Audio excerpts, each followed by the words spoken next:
Misang alay para sa karangalan ng Mahal na Birhen sa araw ng Sabado.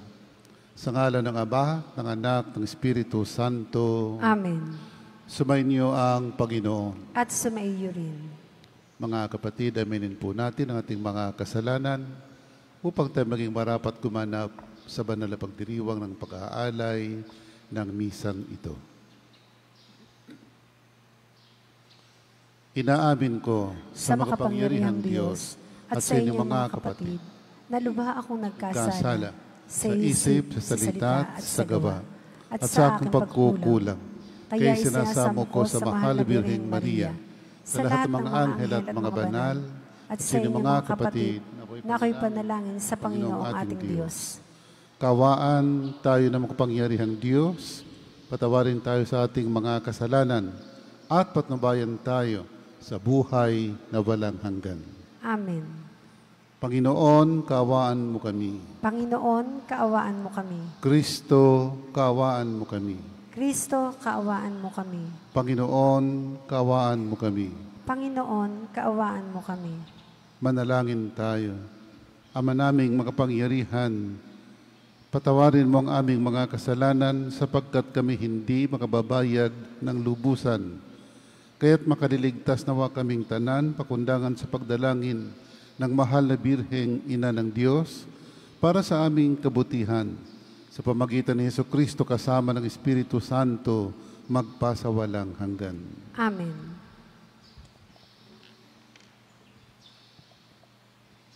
Pagbasa mula sa ikalawang aklat ng mga kronika.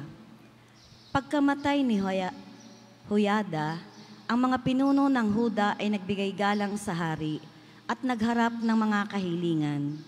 Pinagbagyan naman niya ang mga ito, kaya't itinakwil nila ang bahay ng Panginoon at ang Diyos na kanilang mga ninuno. Nagbalik sila sa paglilingkod sa Aseras at pagsamba sa mga Diyos-Diyosan. Bunga nito, nagalit ang Diyos at pinarusahan ang taga-Huda at ang taga-Jerusalem. Ngunit nagsugo ang Panginoon ng mga propeta upang ang mga tao ay magbalik loob sa Kanya. Gayunman, hindi sila nakinig. Dahil dito, ang Espiritu ng Diyos ay bumaba kay Zacarias na anak ng saserdoteng Yuhada. Tumayo siya sa gitna ng mga tao. Sinabi niya, "Ito ang sabi ng Diyos, bakit ninyo nilabag ang utos ng Panginoon? Gusto ba ninyong mapahamak? Sapagkat itinakwil ninyo siya, itatakwil din niya kayo. Ngunit nagkaisa ang mga tao at sa utos ng hari, binato nila si Zacarias hanggang sa mamatay. Naganap ito sa looban ng bahay ng Panginoon. Hindi man lamang naalaala ng Haring Honas ang tapat na paglilingkod sa kanya ni Joada na ama ni Zacarias. Bago namatay si Zacarias, ganito ang kanyang sinabi, "Parusahan nawa kayo ng Panginoon sa ganawa ninyong ito." Nang matapos na ang taon, si Juanas ay sinalakay ng hukbo ng mga Siro. Pinasok nila ang Huda at Jerusalem at pinatay ang mga pinuno ng hukbo. Lahat ng sinamsam nila ipinadala sa hari sa Damasco. Maliit man ang hukbo ng mga Siro, ay matagumpay rin laban sa kanilang malaking hukbo ng Huda, sapagkat itinakwil nito ang Panginoon, ang Diyos ng kanilang mga ninuno. Sila ang nagparusa kay Joas dahil sa pagtataksil nito. Iniwan ng mga Siro si Joas na may sugat na malubha. Ngunit pagkaalis nila, nagkaisa ang mga lingkod ng hari na ipaghiganti ang pagkamatay ni Zacarias. Kaya pinatay nila si Joas sa kanyang higaan. Inilibing nila ito sa lungsod ni David, ngunit hindi sa libingan ng mga hari. Ang salita ng Diyos. Salamat sa Diyos. Salmong tugunan. Sa Kanya mananatili ang aking pag-ibig lagi. Sa Kanya mananatili ang aking pag-ibig lagi. Sabi mo, O Poon, ikaw ay may tipan, na iyong ginawa kay ang David mong hirang, at ito ang iyong pangakong iniwan. Isa sa lahi mo'y laging maghahari, ang kaharian mo ay mamamalagi. Sa Kanya mananatili ang aking pag-ibig lagi. Ang aking pangako sa kanya'y iiral at mananatili sa kanya ang tipan. Laging maghahari ang isa niyang angkan, sintatag ng langit, yaong kaharian. Sa kanya mananatili ang aking pag-ibig lagi. Kung ang mga anak niya ay susuway at ang aking utos ay di igagalang, kung ang aking aral ay di pakikinggan at ang kautos ay hindi iingatan. Sa kanya mananatili ang aking pag-ibig lagi. Kung gayon, daranas sila ng parusa sa ginawa nilang mga kasamaan. Sila'y hahampasin sa ginawang sala. Ngunit ang tipankot pag-ibig kay David ay di magbabago, hindi mapapatid. Sa kanya mananatili ang aking pag-ibig lagi.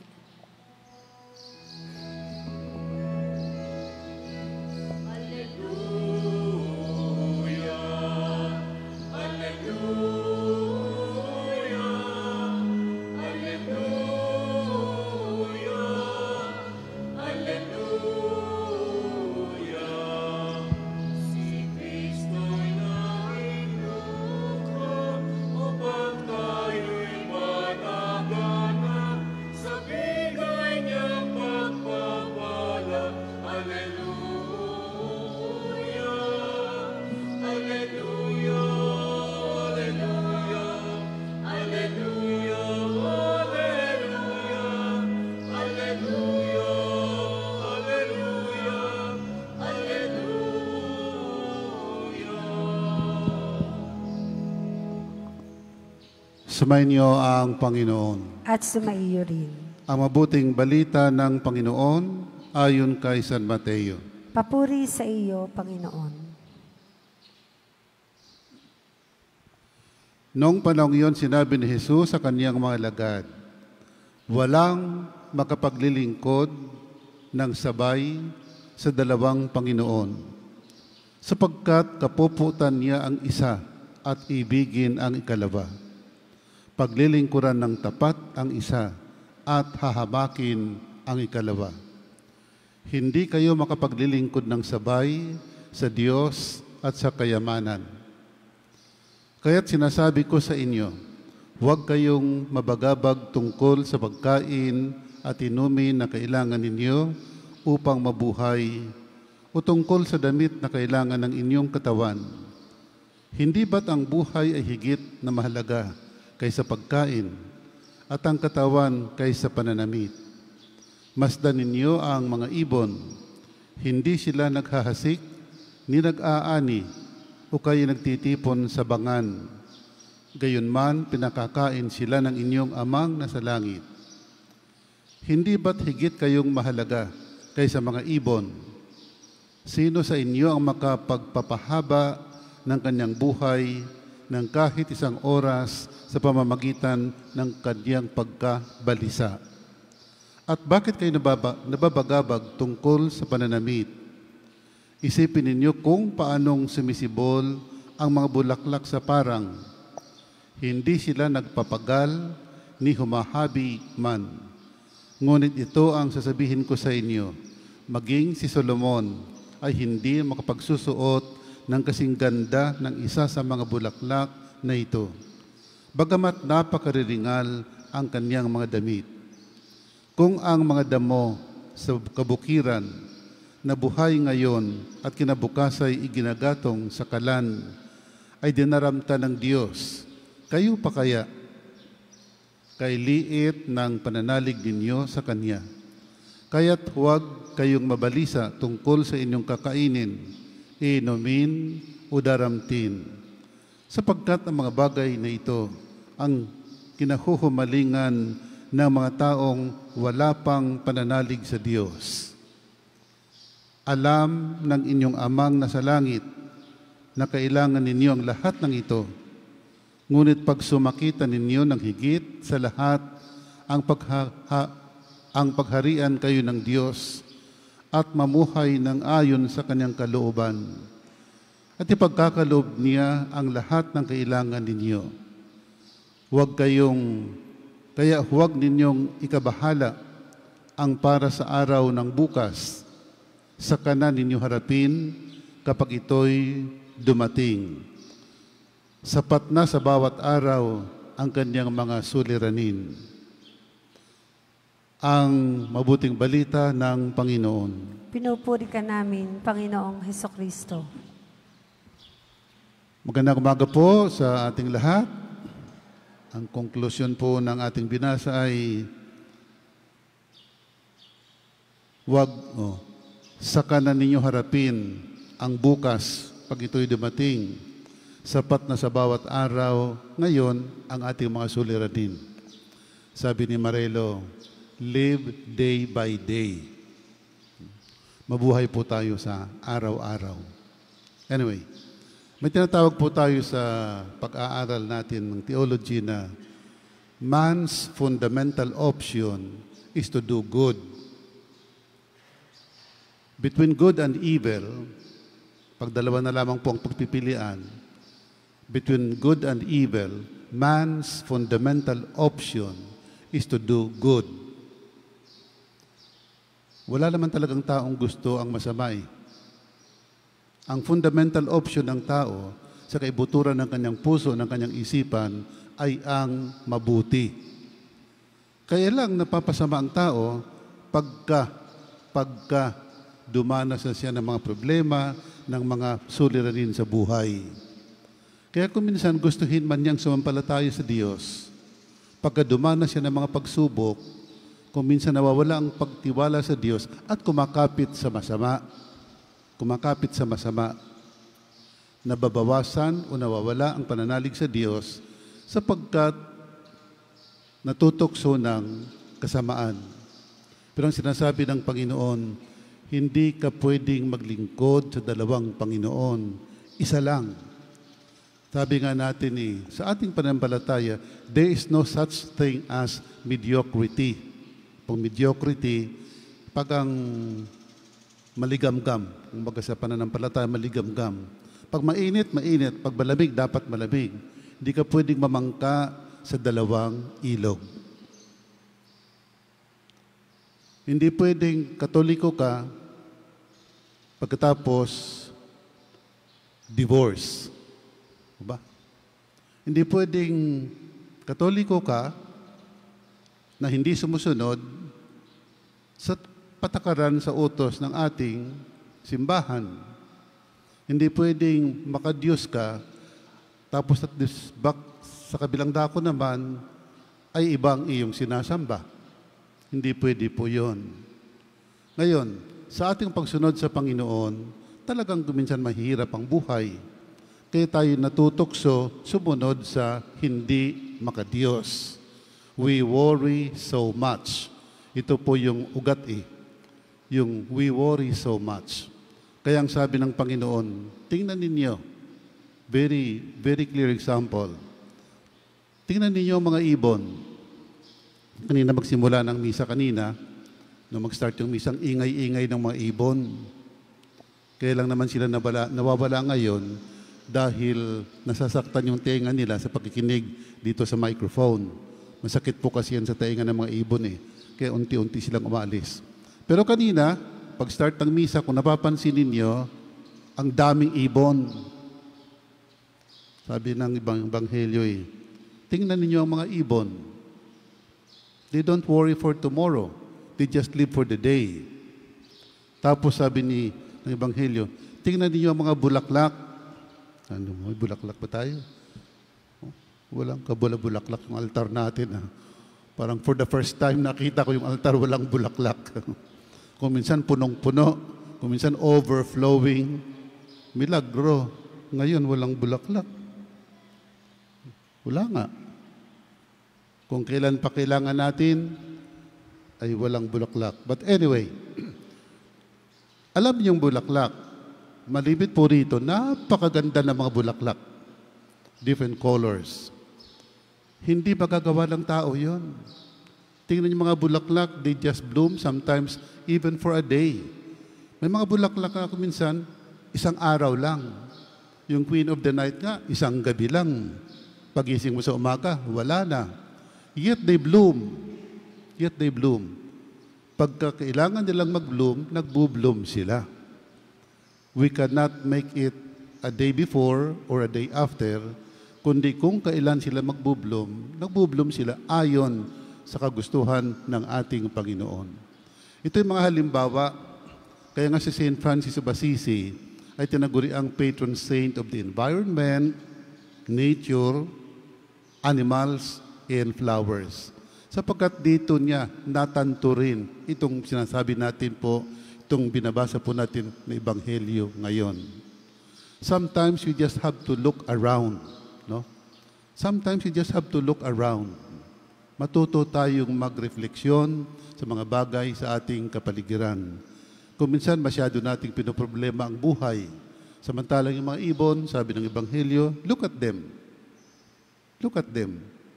Pinoproblema natin ang sobrang ating pamumuhay, but look at the flowers.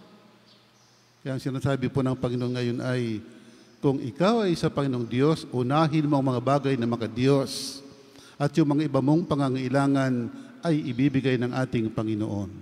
Seek first the kingdom of God and all the things that you need will be given to you besides. Sa tao pong mature ang pananampalataya, alam po nilang ibig sabihin ito.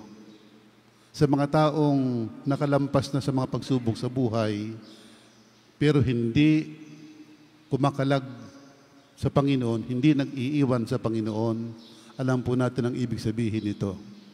Sa mga taong tapos na, halimbawa, ng mga pag-aaral ng mga anak, kung paanong napakahirap magpaaral ng mga anak noon, na munti ka na rin kuminsan mawala ng pananampalataya, pero dahil hindi ka bumitaw, nalampasan mo yon. Ngayon alam mong ibig sabihin ng Ebanghelyo. So mga kapatid, inuulit ko po, our fundamental options should still be the same. Between good and evil, dapat po Panginoon ang ating inuuna. Ang problema sa buhay ay hindi na uubos. Walang katapusan. Pero pag inuuna po natin ang Panginoong Diyos, lahat ng ito ay atin din pong malalampasan. Sabi ngayon ni Marelo, inuulit ko po, live day by day sa biyaya ng ating Panginoon. Sa ngalan ng Ama, ng Anak, ng Espiritu Santo. Amen. Mga kapatid, tinatawag tayo ng Ebanghelyo na maging tapat sa ating paglilingkod sa Diyos. Ang ating mga panalangin sa Ama, naway nagpapahayag ng uri ng ating pagtitiwala at pagmamahal at ating tutugon po sa bawat panalangin. Panginoon, dinggin mo ang aming panalangin. Panginoon, dinggin mo ang aming panalangin.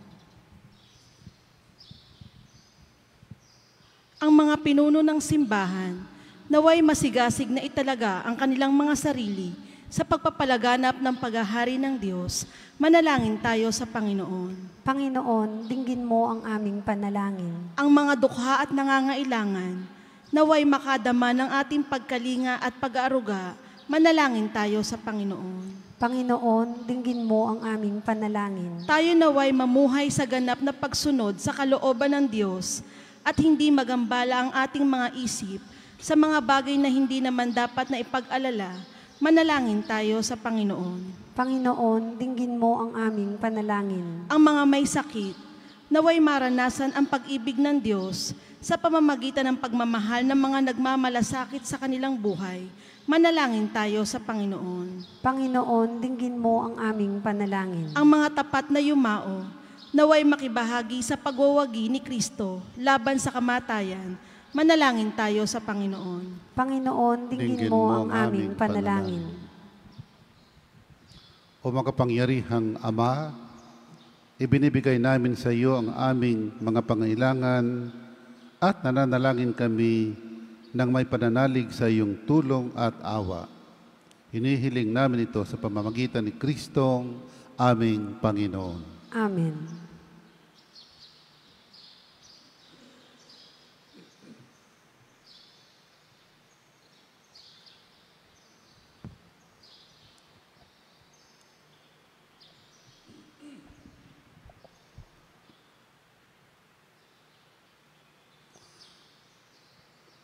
Kapuri-puri ka Diyos, amang lumikha sa sanlibutan sa iyong kagandahang loob. Narito ay may alay Mula sa lupa at buka ng aming paggawa ang tinapay na ito para maging pagkaing nagbibigay buhay. Kapuri-puri ang poong may kapal, ngayon at kailanman.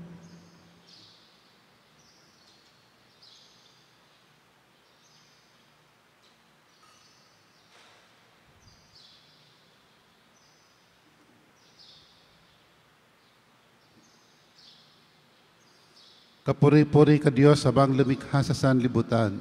Sa iyong kagandahang loob, narito ang may aalay. Mula sa katas ng ubas at bunga ng aming paggawa ang alak na ito para maging inuming nagbibigay ng iyong Espiritu. Kapuri-puri ang poong may kapal, ngayon at kailanman.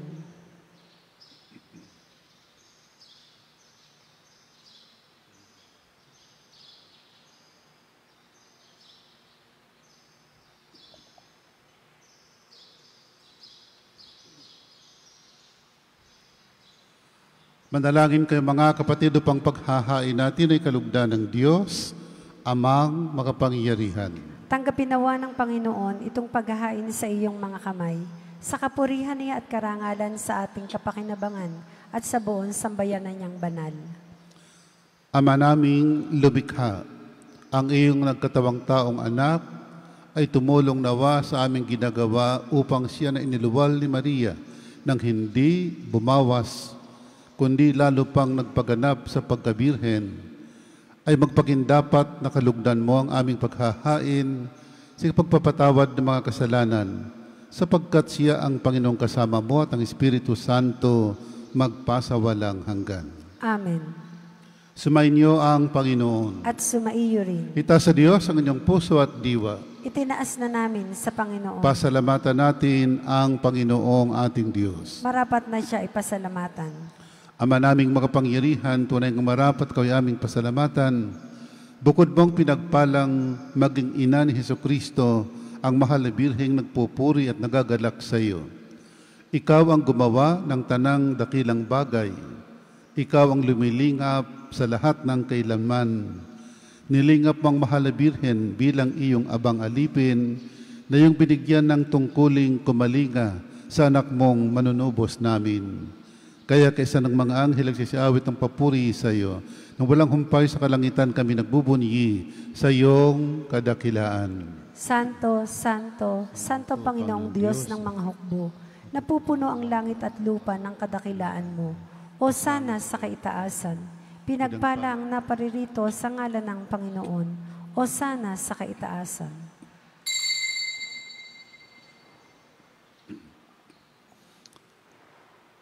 Ama naming banal, ikaw ang bukal ng tanang kabanalan. Kaya sa pamagitan ng Espiritu gawin mong banal ang makaloob na ito upang para sa amin maging katawan at dugo ng aming Panginoong Hesukristo. Bago niya pinagtiis ang kusang loob na maging handog, hinawakan ng tinapay, pinasalamatan kanya, pinaghati-hati niya yon. Niabot sa kanyang malagad at sinabi, tanggapin yung lahat ito at kanin. Ito ang aking katawan na hahandog para sa inyo.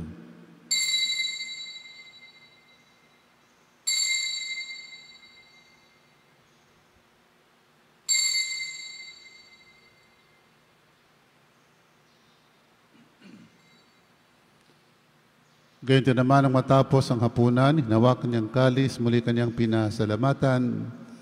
Niabot niya ang kalis sa kanyang malagad at sinabi, tanggapin yung lahat ito at inumin.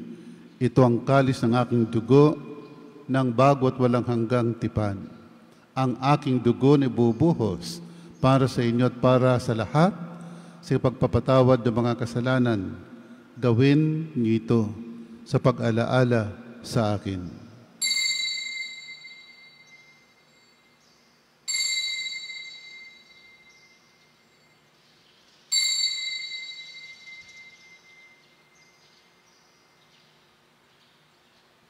Ipagbunyi natin ang misteryo ng pananampalataya. Si Kristo'y namatay, si Kristo'y nabuhay, si Kristo'y babalik sa wakas ng panahon. Ama, ginagawa namin ngayon ng pag-alala sa pagkamatay at muling pagkabuhay ng iyong anak. Kaya tinialim si tinapay nagbibigay buhay at ang kalis na nagkakaloob ng kaligtasan. Kami nagpapasalamat dahil kami iyong minarapat na tumayo sa harap mo para maglingkod sa iyo. Isinasamo namin kaming magsasalo-salo sa katawan at dugo ni Kristo ay mabuklod sa pagkakaisa sa pamagitan ng Espiritu Santo. Ama, lingapin mo yung simbahang laganap sa buong daigdig. Puspusin mo kami sa pag-ibig. Kaysa ni Francisco naming Papa, ni Gilbert naming Obispo at ang Tanang Kaparian. Alalahanin mga kapatid naming nahimlay na may pag-asang sila'y muling mabubuhay. Gayon din ang lahat ng mga pumanaw. Kawan mo sila't patuloyin sa iyong kaliwanagan. Kawan pagindapatan kaming lahat na makasalo sa iyong buhay na walang wakas. Kaysa ng mahal ni Birheng Maria na ina ng Diyos, kaysa ng Poong San Jose, ng mga apostol at ng lahat ng mga banal na namuhay dito sa daigdig ng kalugod-lugod sa iyo. May pagdiwang nawa namin ang pagpupuri sa ikararangal mo sa pamagitan ng iyong anak na aming Panginoong Hesukristo. Sa pamamagitan ni Kristo kasama niya at sa Kanya, halat ng parangal at papuri ay sa iyo, Diyos, amang makapangyarihan, kasama ng Espiritu Santo, magpasawalang hanggan.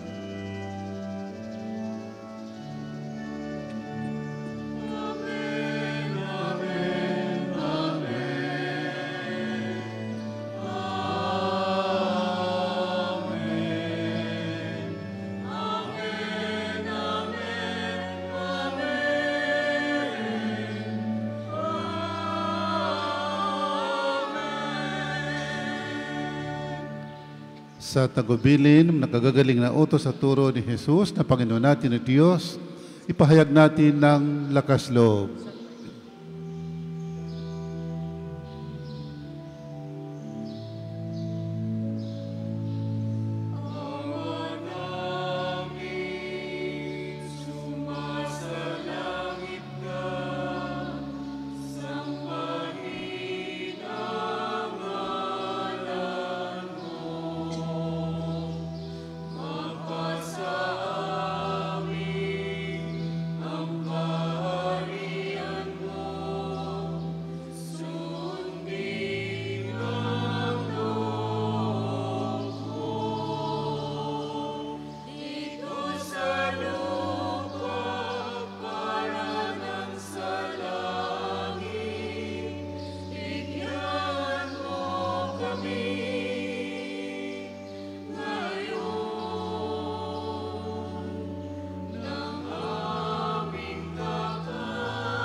Sa lahat ng masama, hinihiling namin kami adya sa lahat ng masama, pagkalooban ng kapayapaan araw-araw, iligtas sa kasalanan at ilayo sa lahat ng kapahamakan. Samantalang aming pinanabika ng dakilang araw ng pagpapahayag ng tagapagligtas naming si Hesukristo. Sapagkat iyo ang kaharian at ang kapangyarihan at ang kapurihan magpakailanman. Amen. O Panginoong Hesukristo, sinabi mo sa mga apostol, kapayapaan ang iniiwan ko sa inyo. Ang aking kapayapaan binibigay ko sa inyo. Tunghayan mo aming pananampalataya at huwag ang aming mga pagkakasala. Pagkalooban mo kami ng kapayapaan at pagkakaisa ayon sa iyong kalooban, kasama ng Espiritu Santo, magpasawalang hanggan. Amen. Ang kapayapaan ng Panginoon ay laging sumainyo. At sumaiyo rin. Magbigayan po tayo ng kapayapaan sa isa't isa. Peace be with you. Kordero ng Diyos na nag-aalis ng mga kasalanan ng sanlibutan, maawa ka sa amin. Kordero ng Diyos na nag-aalis ng mga kasalanan ng sanlibutan, maawa ka sa amin. Kordero ng Diyos na nag-aalis ng mga kasalanan ng sanlibutan, ipagkaloob mo sa amin ang kapayapaan.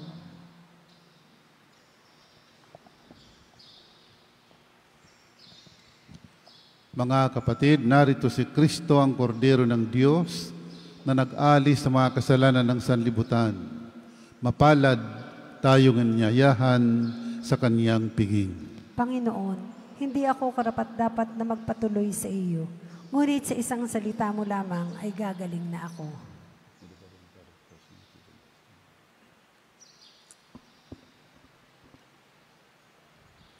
Ang katawan ni Kristo. Amen.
Manalangin tayo. Ama naming mapagmahal, sa pagsasalo namin sa banal na pakikinabang, ang iyong kagandahang loob ay aming hinihiling upang ang pagpaparangal namin sa mahal na Birhen at pagtulad namin sa Kanya ay magpagindapat na aming paglingkuran ang pagganap sa kaloob mong kaligtasan pamagitan ni Jesucristo kasama ng Espiritu Santo, magpasawalang hanggan. Amen. Sumainyo ang Panginoon. At sumaiyo rin. Pagpalain ka ng makapangyarihang Diyos, Ama, Anak, at Espiritu Santo. Amen. Tapos na po ang ating pagdiriwang, humayo kay mapayapa upang ang Panginoon ay mahalin at paglingkuran. Salamat sa Diyos.